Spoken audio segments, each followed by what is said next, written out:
A ver. Perfecto. Bueno, la verdad que es un tiempo muy importante, ¿no? El de estudiar su palabra. Me gustaría que me acompañen a Marcos, capítulo 10, en el pasaje en el cual nos tocaría, siguiendo con la lectura, con los estudios, de manera expositiva. Ahí en Marcos, capítulo 10, versículo del 1 al 12, es nuestro pasaje el día de esta noche. Dice así: levantándose de allí, vino a la región de Judea y al otro lado del mar, al otro lado del Jordán, y volvió el pueblo a juntarse a él, y de nuevo les enseñaba como solía. Y se acercaron los fariseos y le preguntaron, con el propósito de tentarle, si era lícito al marido repudiar a su mujer. Cristo les respondió y les dijo: ¿qué os mandó Moisés? Ellos dijeron: Moisés permitió dar carta de divorcio y repudiarla. Y él respondiendo les dijo: por la dureza de vuestro corazón os escribió este mandamiento. Pero el principio de la creación, varón y hembra los hizo Dios. Por esto dejará el hombre a su padre y a su madre y se unirá a su mujer, y los dos serán una sola carne. Así que no son ya dos, sino son uno. Por tanto, el versículo 9 dice: lo que Dios juntó, que no lo separe el hombre. Ahora, el versículo 10 al 12 hay otro evento, ¿sí?, que tiene relación con esto. Dice: en casa volvieron los discípulos a preguntarle lo mismo. Y les dijo: cualquiera que repudie a su mujer y se casa con otra, comete adulterio contra ella. Y si la mujer repudia a su marido y se casa con otro, comete adulterio. Lo interesante de este pasaje que nos enseña, ¿sí?, sobre la importancia del matrimonio, sobre el valor, ¿sí? Lo que hace Cristo en este pasaje interesante es reivindicar el matrimonio. Pero antes de continuar, hermanos, me gustaría que podamos orar para que el Señor pueda hablar a nuestras vidas. Oramos, Padre, te damos gracias por este tiempo, gracias por tu palabra. Te rogamos, Señor, cada uno ahí en nuestros hogares, que puedas hablar a nuestros corazones, sino que puedas enseñarnos conforme a la necesidad que tengamos. Te pedimos esto en el nombre de tu amado Hijo, oramos. Amén. Ahora, cuando leemos, ¿sí?, el pasaje, y lo interesante que tiene relación con lo que venimos estudiando, que comienza diciendo: levantándose de allí, vino a la región de Judea, ¿sí? Ahora, constantemente en el Evangelio de Marcos notamos que hay palabras que indican, ¿sí?, que Cristo constantemente estaba en acción. Por ejemplo, utiliza constantemente Marcos en su relato inmediatamente, levantándose de allí, como el texto dice ahora, y vino a la región de Judea. Es decir, que no solamente presenta a un Cristo que enseña, sino que también presenta el Evangelio de Marcos a un Cristo que actúa, a alguien que está en constante movimiento.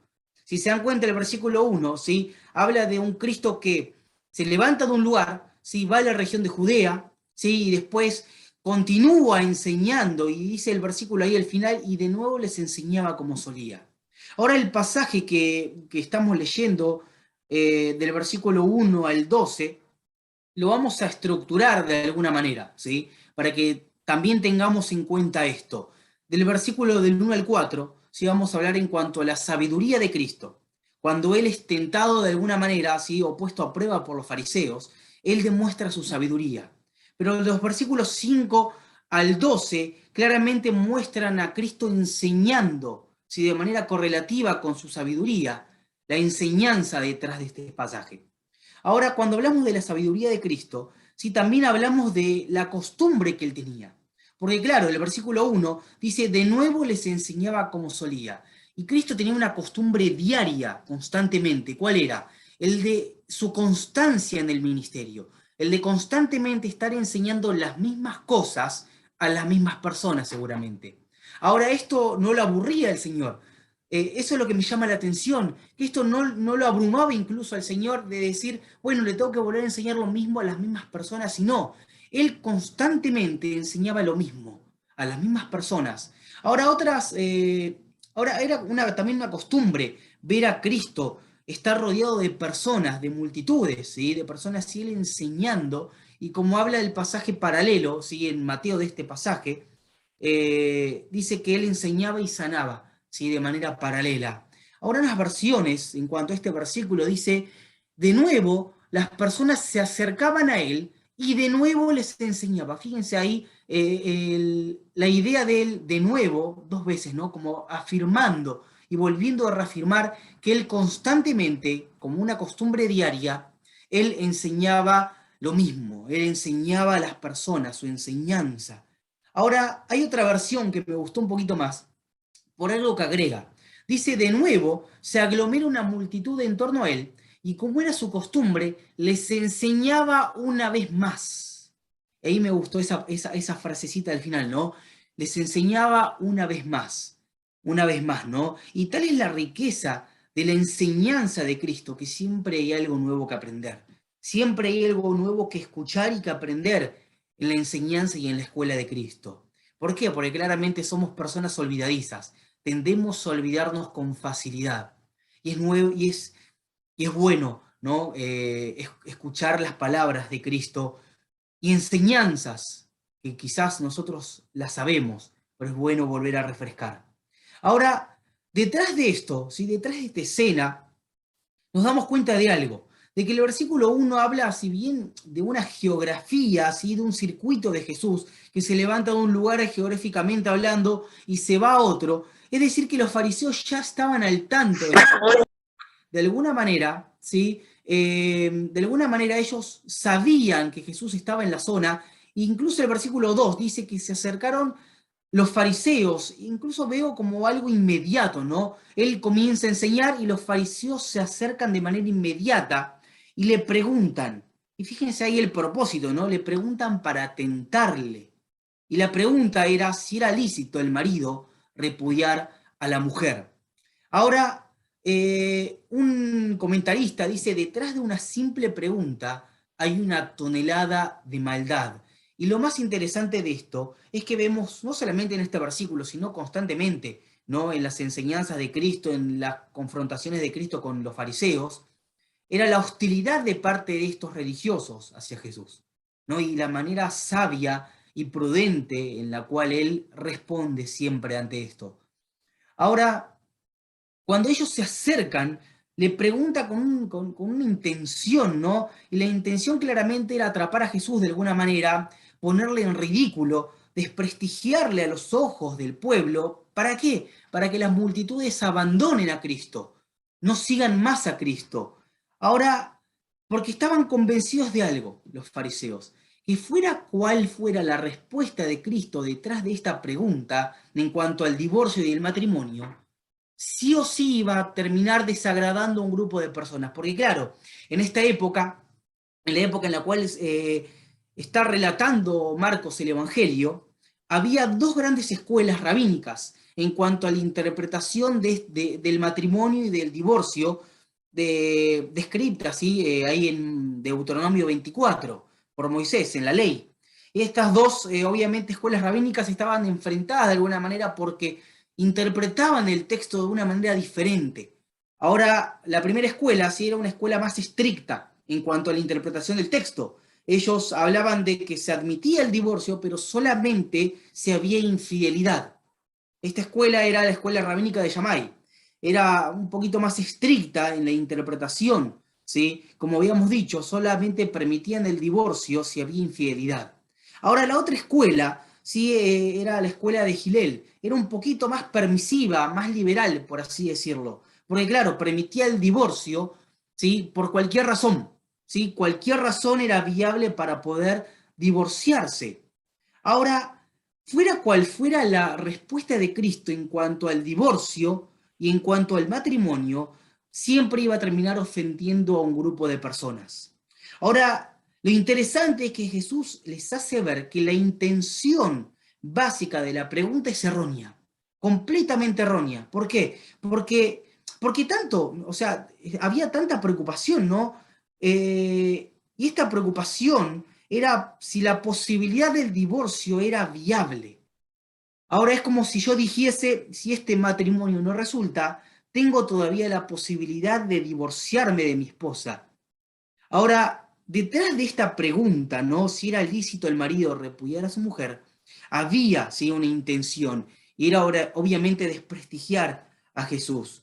Pero lo interesante es que Cristo responde de manera sabia, ¿no? Responde de manera sabia, como él acostumbraba a hacer también. Ahora, incluso en la respuesta de Cristo, también es un formato de pregunta, es en sí una pregunta. Él responde a una pregunta con una pregunta, incluso la pregunta de Cristo también es intencionada, porque en el versículo 3 dice que él respondiendo les dijo, bueno, ¿qué os mandó Moisés? Él directamente lo lleva a la ley, a Deuteronomio 24, cuando Moisés permite el divorcio. Ahora, esta respuesta claramente, ¿sí?, también tenía una intención, y era revelar lo que los fariseos creían detrás. Claro, los fariseos dicen, bueno, Moisés permitió, dice el versículo 4, Moisés permitió el dar carta de divorcio y repudiarla. Ahora el problema era que el contexto, ¿sí?, de Deuteronomio 24 hablaba de la dureza del corazón, ¿sí?, que lo vamos a ver en el punto más adelante. Pero claro, aquello que hay en nuestros corazones siempre se va a ver reflejado cuando nosotros hablamos. Las palabras siempre, claramente nuestras palabras, respuestas y lo que nosotros hablamos constantemente dan a entender lo que nosotros creemos, ¿no? Acá los fariseos, cuando responden de esta manera, están diciendo lo que ellos creían en cuanto al divorcio y en cuanto al matrimonio en sí. Ahora la respuesta esta de Jesús, volvemos a repetir, ¿no? Hace claramente referencia a su sabiduría, a la sabiduría que él tiene y cómo él confronta, ¿sí?, a los fariseos de alguna manera.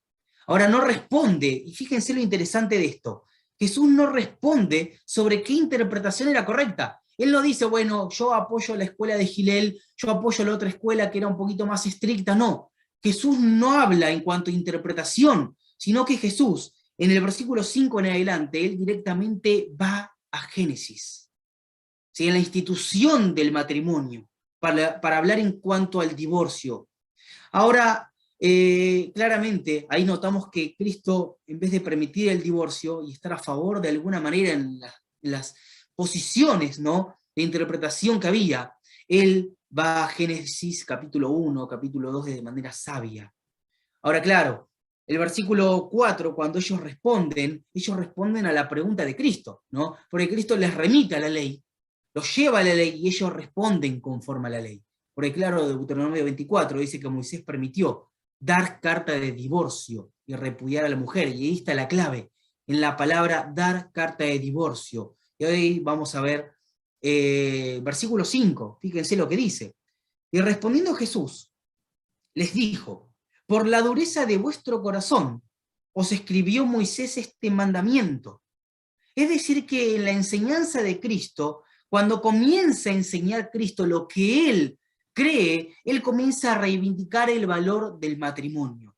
Y de manera contundente, él tacha por completo la posibilidad o alguna posibilidad del divorcio, ¿sí? Porque lo primero que hace, ¿sí?, con esta frase, la dureza de vuestro corazón, es confrontar al orgullo. No solamente hablando de la dureza del corazón del pueblo de Israel, el cual fue escrito Deuteronomio 24, la ley, sino que también está refiriéndose al corazón duro que tenían los fariseos porque apoyaban claramente el divorcio. Pero hay dos razones, ¿sí?, hay dos razones claras que encontramos por las cuales Moisés había permitido, ¿sí? Una ya la mencionamos, que era la dureza del corazón del pueblo, pero otra era para el beneficio de la mujer, porque en esa época, en la época de Deuteronomio capítulo 24, la mujer era carente de derechos, ¿sí? No había ningún beneficio para la mujer. Entonces Moisés permitió el divorcio con el propósito de que ésta, ¿sí?, tenga de alguna manera un comprobante, ¿sí?, para poder presentar. Porque claro, en esa época, ¿sí?, cualquier hombre podría abandonar a su esposa, ¿sí?, sin darle una carta o evidencia escrita de que ya no estaba casada, un comprobante. Por eso, ellos cuando dicen el versículo 4, hablan de carta de divorcio. Ahí está lo interesante, ¿no? Es decir, que la mujer que carecía de derechos en esa época, le podría traer males peores, como el abandono. Y de esta manera, teniendo una carta, ¿sí?, de divorcio, permitía a la mujer volver a casarse, de alguna manera, ¿no? Entonces, ahí está una de las razones por las cuales Moisés había permitido el divorcio, ¿sí? Este permiso, pero y acaba lo interesante, ¿no? Que este permiso de Moisés, de alguna manera, había terminado de generar a tal punto cualquier motivo, ¿sí? Que cualquier motivo era viable para el divorcio, ¿sí? Terminó de distorsionar por completo el permiso de Moisés, que claro, cualquier motivo era viable para poder divorciarse. Pero claro, detrás de esto también estaba la dureza del corazón del pueblo, porque ellos, ¿sí? Y esto es lo que hace Cristo, ¿no? Confrontar, no solamente confronta y recuerda el corazón duro del pueblo de Israel, sino también confronta el corazón duro de los fariseos, porque claro, ellos también tenían el corazón endurecido, no solamente por lo religioso, ¿sí? Sino también porque ellos permitían de alguna manera el divorcio. Ahora, ahora un corazón duro, ¿sí? Y un corazón endurecido, obviamente que es un corazón que no puede escuchar la voz de Dios, que no quiere escuchar la voz de Dios, que está rodeado y abrazando el pecado constantemente, que hay una resistencia a obedecer la voz de Dios, la verdad de Dios, ¿sí? Que busca su propio beneficio, ¿sí? Y no la obediencia de Dios, y la obediencia a Dios. Ahora, un corazón endurecido nunca tiene claridad para escuchar la voz de Dios. Claro, porque un corazón endurecido, un corazón lleno de orgullo y de soberbia contra Dios, es un corazón que no ha nacido de nuevo, un corazón que no es salvo, no un corazón como, por así decirlo en términos teológicos, un corazón no regenerado. Ahora, no solamente vemos una confrontación que hace Cristo, ¿sí? En esta enseñanza, sino que después, en el versículo 6 al versículo 9, habla en cuanto a la permanencia, ¿sí? Del matrimonio. ¿Sí? Acá vemos claramente, incluso algo interesante es la pedagogía de Cristo, porque él no habla de interpretaciones, sino que él recurre a Génesis capítulo 1 y capítulo 2, porque el versículo 6 dice, pero el principio de la creación, varón y hembra los hizo Dios. Por esto, dice, dejará el hombre a su padre y a su madre, y se unirá a su mujer, y los dos serán una sola carne, así que ya no son dos, sino son uno. Por lo tanto, es una conclusión a esto, lo que Dios juntó, que no lo separe el hombre. La permanencia del matrimonio, ¿no? Ahí la permanencia y la fidelidad en el matrimonio. Claro, porque los fariseos, en su respuesta en el versículo 4, estaban más interesados en la concesión, ¿no? En lo permisivo que era Deuteronomio 24, de alguna manera, y no estaban recordando la creación y la institución, de alguna manera, del matrimonio en Génesis capítulo 1 y capítulo 2. Por lo tanto, Jesús, de manera hábil y pedagógica, por así decirlo, lo que hace es apuntar a la ordenanza original. No va directamente a Deuteronomio 24 a hablar de interpretación, sino que recurre de manera hábil a la ordenanza original, ¿sí? Como todo había sido desde el principio, cómo fue creado todo e instituido. Ahora lo interesante de todo esto es que Jesús no lo utiliza como descriptivo o como un hecho, sino que utiliza este hecho del matrimonio, ¿sí? Como un hecho fundamental y como, no como algo descriptivo, sino como una ordenanza divina.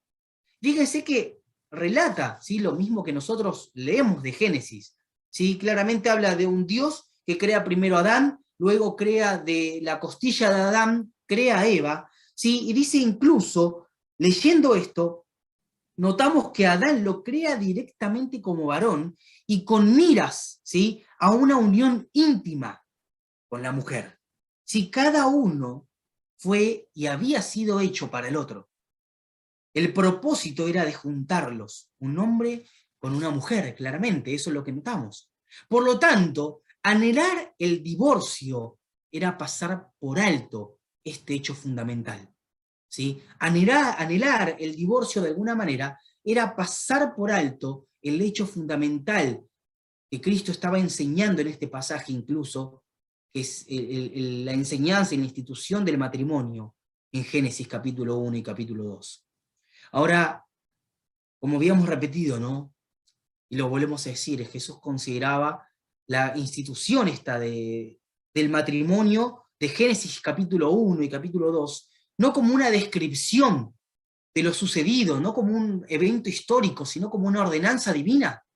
Y eso es lo importante de esto. Y claro, Jesús había sido tan hábil, ¿sí?, en su enseñanza, que no opinó sobre hermenéutica, no opinó sobre una interpretación, sino que recurrió a Génesis y de esta manera lo enseña como una institución, como una ordenanza. Porque claro, para Jesús, ¿sí?, el matrimonio era mucho más que un mero contrato, por así decirlo, ¿no? Para Jesús no era solamente un contrato, sino que era un pacto, y es un pacto de mutua fidelidad. Como acá voy a parafrasear de alguna manera a John Piper, en su libro Pacto Matrimonial, dice que el divorcio, ¿sí?, es una distorsión de la imagen de la fidelidad de Cristo para con su esposa la iglesia. Avalar de alguna manera el divorcio y permitirlo de alguna manera es distorsionar la imagen que tiene, sí, obviamente, la fidelidad de Cristo, el esposo, muriendo por su esposa, la iglesia. Ahora hay una confusión acá al final, porque claro, está como de alguna manera enseñando algo o actualizando algo que Moisés, sí, obviamente ahí había una diferencia quizás de enseñanza entre Moisés y Cristo, y no, claro, da la razón por la cual Moisés había permitido el divorcio, pero claro, los discípulos terminan de alguna manera confusos, porque el versículo 10, sí, dice que en casa los discípulos le volvieron a preguntar acerca de lo mismo, ¿sí? Y él volvió a enseñar lo mismo, pero agregando algo: aquel que repudia, ¿sí?, y se casa con otra persona, está cometiendo adulterio. Agrega algo más, aparte de la enseñanza de los fariseos. Agrega obviamente que aquel que se casa de nuevo, ¿sí?, luego de divorciarse, está cometiendo adulterio. Ahora, fíjense que estos versículos a mí me llamaron muchísimo la atención, porque cambia por completo la audiencia, cambia el escenario, pero no cambia la enseñanza. Porque claro, en la primera escena, del versículo 1 hasta el versículo 9, vemos que les habla a los fariseos. En el segundo escenario les habla a los discípulos. En el primer escenario habla en cuanto al divorcio y el matrimonio, pero en el segundo escenario habla en cuanto al matrimonio, en cuanto al divorcio, seguido, ¿sí?, de un nuevo matrimonio. Claro, porque si vamos al pasaje paralelo en Mateo, capítulo 19, versículo 10, se los voy a leer, dice así, versículo 10, capítulo 19, versículo 10, dice: los discípulos, es el mismo pasaje paralelo, le dijeron sus discípulos: si así es la condición del hombre con su mujer, no conviene casarse. Algunos comentaristas pueden llegar a pensar y a escribir acerca de que detrás de esto, si los discípulos tenían de alguna manera, ¿sí?, una posición del cásate y divorciate, ¿sí?, de la escuela de Gilel, que era un poquito más liberal. Por lo tanto, vuelven a preguntarle. De ahí el interés, ¿sí?, de los discípulos volviendo a la casa y preguntándole de nuevo, porque claro, habían quedado no solamente confusos, sino si incluso cuestionaron si lo que ellos estaban creyendo, ¿sí?, y actuando conforme a esa creencia era la verdad de Dios, era verdad y era correcto también hacerlo. Ahora, pero Cristo vuelve a repetir y dice que el hecho fundamental de esto es que ante los ojos de Dios el matrimonio es indisoluble, ¿sí?, no se puede disolver. Claro, aunque la ley permitía el divorcio, Jesús lo prohíbe y afirma que aquel que se vuelve a casar comete adulterio, peca contra Dios y peca contra su pareja. Así que por medio, ¿sí?, de unas pocas palabras, del versículo del 1 al 12, Cristo lo que hace es desaprobar el divorcio, refutar la errónea interpretación rabínica de la ley, reafirma el verdadero significado incluso de la ley, censura la parte culpable, defiende al inocente y sobre todo, si dice un autor, que defiende la santidad, ¿sí?, y la inviolabilidad del vínculo matrimonial, según como había sido ordenado por Dios. Por lo tanto, ante una sociedad en esa época, ¿no?, que tomaba el divorcio un poco a la ligera, por así decirlo, y se aferraba a la ley de Moisés para justificar su acto, lo que hace Jesús es reivindicar el valor del matrimonio. Ahora, qué interesante es pensar que lo que aprendemos de este pasaje es no solamente el ejemplo de Cristo, sino la enseñanza de Cristo. Porque claro, Cristo nos enseña en cuanto a su constancia y su permanencia en el ministerio, a pesar de las dificultades y la oposición de los fariseos. No solamente vemos esto, sino que también vemos el poder y la importancia de utilizar palabras sabias, de utilizarlas de manera sabia, ¿no? En nuestras enseñanzas y en nuestras respuestas, como lo hizo Cristo.